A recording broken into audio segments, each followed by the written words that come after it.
Cancer, ये लफ्ज सुनते ही जहन में एक अजीब सा डर, एक परेशानी सी आ जाती है ना? दुनिया में इस बीमारी पर बात तो बहुत होती है, लेकिन शायद इसे समझा सबसे कम जाता है। फिल्म क्वीन का वो मशहूर डायलॉग तो याद ही होगा। बज़ाहिर ये एक मजाक था, लेकिन इस एक जुमले में वो गहरी उलझन छुपी है जो हम में से बहुत से लोग महसूस करते हैं। यही तो सबसे बड़ा सवाल है। एक शख्स जो सारी जिंदगी अपनी सेहत का ख्याल रखे, उसे कैंसर हो जाए, और दूसरा जो कोई परवाह ना करे, वो बिल्कुल ठीक ठाक रहे। आखिर ये होता कैसे है? आइए आज इसी गुत्थी को सुलझाने की कोशिश करते हैं। तो इस सवाल का जवाब कहीं बाहर नहीं, बल्कि हमारे अपने जिस्म के अंदर बहुत गहराई में छुपा हुआ है। इसे समझने के लिए हमें थोड़ा सा माइक्रोस्कोपिक लेवल पर जाना होगा, यानी सेलुलर लेवल पर, जहां जिंदगी की असल कहानी लिखी जा रही है। जरा इस नंबर के बारे में सोचिए, 36 खरब। एक औसत इंसान के जिस्म में तकरीबन इतने सेल्स होते हैं। ये इतनी बड़ी तादाद है कि इसका ठीक से अंदाज़ा लगाना भी बहुत मुश्किल है। और अब इससे भी ज्यादा हैरान करने वाली बात सुनिए। इन 36 खरब में से 330 अरब सेल्स हर रोज, जी हां, हर एक दिन तब्दील होते हैं। मतलब हमारा जिस्म लगातार नॉन स्टॉप खुद को नया बना रहा है, अपनी मरम्मत कर रहा है। तो सवाल यह है कि ये कमाल होता कैसे है? इस पूरे अमल के पीछे जो असल हीरो है ना, वो हैं स्टेम सेल्स। इन्हें जिस्म के मास्टर सेल्स भी कहा जाता है, क्योंकि इनमें यह सलाहियत होती है कि ये किसी भी किस्म का सेल बन सकते हैं और हमारे जिस्म को यूं कहिए कि चलता रखते हैं। लेकिन तब क्या होता है जब ये इतना बेहतरीन, इतना मुनज़्ज़म निज़ाम गड़बड़ा जाता है? इस पेचीदा साइंस को आसान लफ्ज़ों में समझने के लिए एक हकीकी जिंदगी की कहानी सुनते हैं। ये कहानी है चिराग की। चिराग को बचपन में ही थैलेसीमिया मेजर की तशखीस हुई। यह खून की एक बहुत संगीन बीमारी है।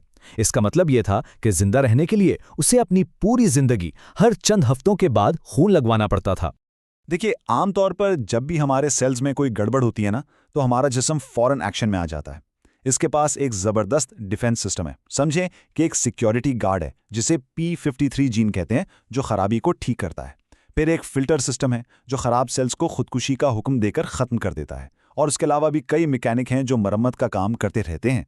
लेकिन यहाँ एक लेकिन है। ज़रा सोचिए, क्या हो अगर ये पूरा सिक्योरिटी सिस्टम ही फेल हो जाए? क्या हो अगर वो सिक्योरिटी गार्ड खुद ही सो जाए या फिल्टर काम करना बंद कर दे? बस इसी सूरत हाल को कैंसर कहते हैं।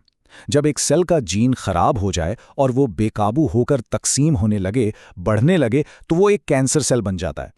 और ये बागी सेल ना सिर्फ खुद बढ़ता है, बल्कि जिस्म के दूसरे हिस्सों पर भी हमला कर सकता है। तो अब वापस आते हैं चिराग की तरफ। इसकी बीमारी का जो हतमी, जो मुस्तकिल हल था, वो था एक स्टेम सेल ट्रांसप्लांट। लेकिन यहाँ एक बहुत बहुत बड़ी मुश्किल थी। एक ऐसा डोनर ढूंढना जिसके स्टेम सेल्स चिराग के जिस्म से मैच कर जाएं, ये इंतहाई मुश्किल, तकरीबन नामुमकिन काम था।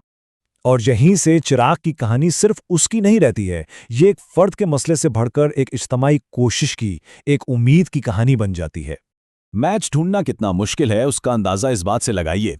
अपने सगे बहन भाई से भी मैच मिलने का चांस सिर्फ 25% होता है, और अगर खानदान में मैच ना मिले तो फिर किसी अजनबी से मैच मिलने का इम्कान 1 लाख में से सिर्फ 1 होता है।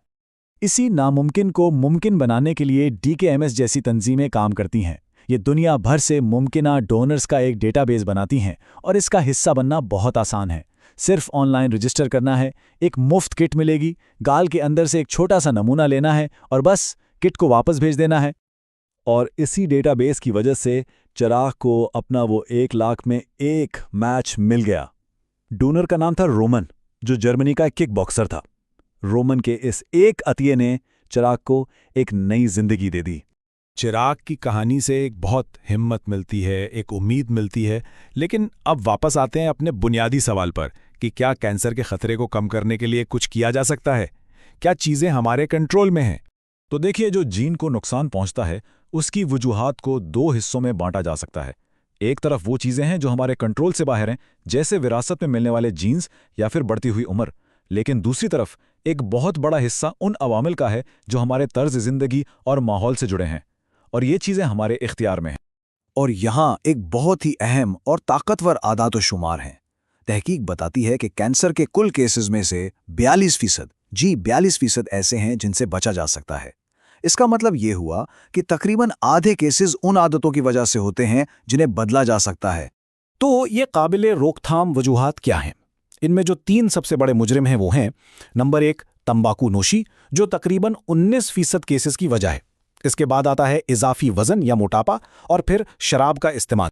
तो इस सब का मतलब ये है कि चंद सादा इकदामात से इस खतरे को काफ़ी हद तक कम किया जा सकता है, जैसे कि तंबाकू और शराब से बचना, एक सेहतमंद वज़न बरकरार रखना, धूप से अपनी जिल्द की हिफाजत, मुतवाज़न ग़िज़ा और बाकायदा वर्जिश, और हाँ, जो ज़रूरी वैक्सीन्स हैं जैसे कि HPV वो लगवाना। तो इस पूरी गुफ्तगू के बाद एक आखिरी सवाल जो सोचने पर मजबूर करता है, ये जानने के बाद कि तकरीबन आधे कैंसर से बचा जा सकता है, वो कौन सी एक छोटी सी तब्दीली है जो आज ही अभी अपनी जिंदगी में लाई जा सकती है।